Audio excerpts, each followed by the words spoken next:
G'day, today I'm going to continue my talk on cloud adoption, and I really wanted to touch base on a topic that is probably really important. It's basically what is cloud. I mean, I probably haven't started with that, and I sort of assume that a lot of my audience would be, you know, up to speed, and of course most of you are, and maybe most of you are in the IT industry, and so you're working with the latest technology, so that's cool. But yeah, there's probably lots of businesses out there that are still sort of that need maybe a bit more clarity around what cloud is. And so what I want to talk about is the difference between public cloud and private cloud. I want to talk a little bit about what is the difference between SaaS and PaaS and IaaS and what are these terminologies. And I want to talk a little bit about security. And so with that in mind, I'll sort of just jump to this slide. I mean, these are the three areas that I'm going to talk about. And the first thing is really around the types of cloud. And so public cloud is provision for general use by any person, organization that wants to spin up resources, in the cloud. And typically it's provided by one organization, but it will have multiple customers. Amazon Web Services is a good example. Other good examples are Google Cloud Platform, DigitalOcean, and Microsoft Azure. And the thing about public cloud is that it's basically, it's scale. I think for me that's scale, but I'll talk about the attributes soon. Private cloud, people started to use this term, and essentially it is provision for use by a single organization. It might be hosted by, say, a third party. Like in New Zealand, we've got Datacom and Rivera. They're private cloud providers.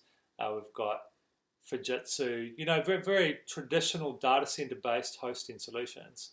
And so private cloud is a sort of term that's come about. And hybrid cloud is sort of the third one, and that's sort of a combination of a mishmash of both. And the reality is that, organizations are going to be either all in public cloud, but you're always going to have a little bit of stuff, that you need locally in your office, maybe if you're a big company. And then you're going to have a mishmash in private cloud and public cloud, because it is a transformation. It's not just a matter of, you sign up to public cloud and you straight away start using everything in public cloud. So that's cool. Next thing, let's talk about the attributes. So one thing I really want to touch on is basically this thing here, which is a NIST definition of public cloud. And let's talk about that a little bit. So NIST put a document out in 2011, which is the NIST definition of cloud computing. They're a US-based organization, and most of this is waffle. So if we get to about page 5 of 7, or sorry, 6 of 7, then we see the essential characteristics of what cloud is. And so I look at these 5 things and I say it's on-demand self-service, broad network access, meaning capabilities are available over the network. So we're talking about the public network, for example, and access through standard mechanisms that promote use by heterogeneous thin or thick client platforms, whatever that means. But basically, broad network access means that it's accessible via your own network. And in this case, we sort of talk about resource pooling. So the provider's computing resources are pooled to serve multiple consumers using a multi-tenant model. So for example, where you don't have to think about the underlying infrastructure, for example. And rapid elasticity. So this is the ability to basically, start with one server or start with one service and then scale up, scale across, whatever. Measured service. The cloud systems automatically control and optimize resource by leveraging a metering capability at some level.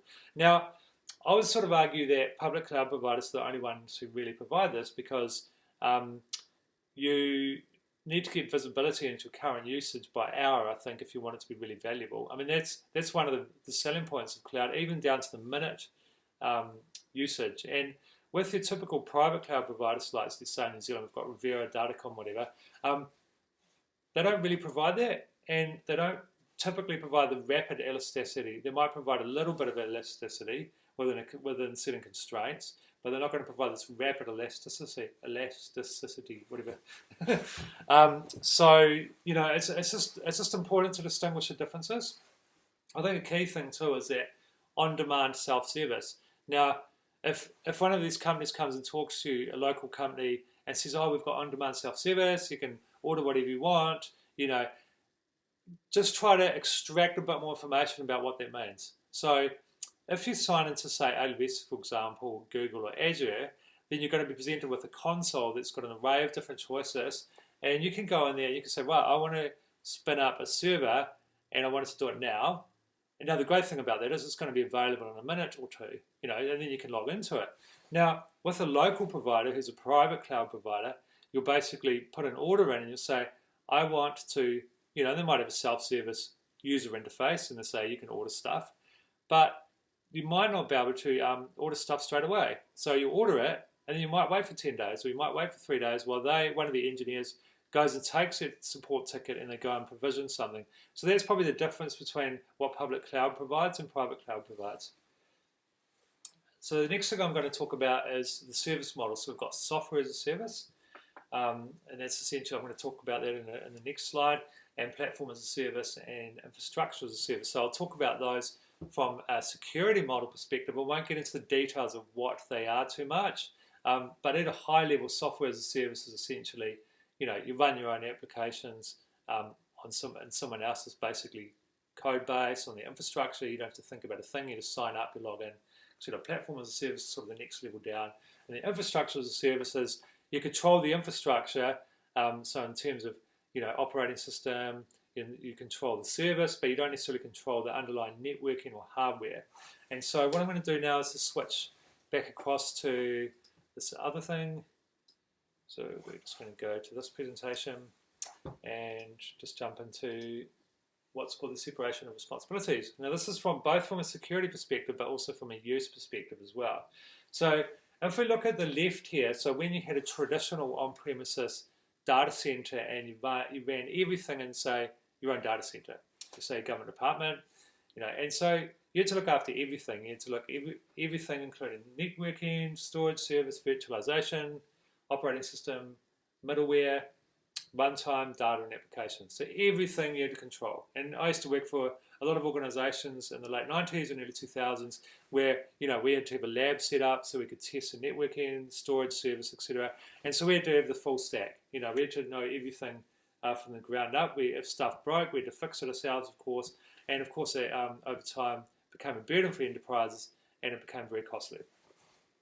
Infrastructure as a service, the second one along here in the second column, pretty much takes away those bottom four things: so virtualization, service, storage, and networking. And so all you're concerned about is managing your operating system, so patching, still, and security, your apps, middleware, data, etc. And then if you go to the third column here, platform as a service, is you're not really concerned about a lot of stuff except your data and application. So even the runtime or the application environment, you don't have to be concerned about as well. So what that means from a business perspective is that you spend less time in this area and you spend more time in this value-added area.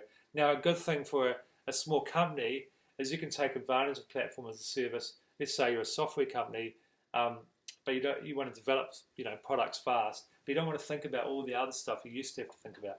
So this is a good place to be in if you're a software company, or if you're a small to medium enterprise and you're building apps, and of course if you're an enterprise and you're building apps and you want to try out things. Software as a service, so in this far right column is Salesforce, your typical sort of those typical type of companies. And so again, you don't need to really think about those type of you don't think about anything. All you think about is using the software. So you become a consumer of the software rather than having to manage it yourself.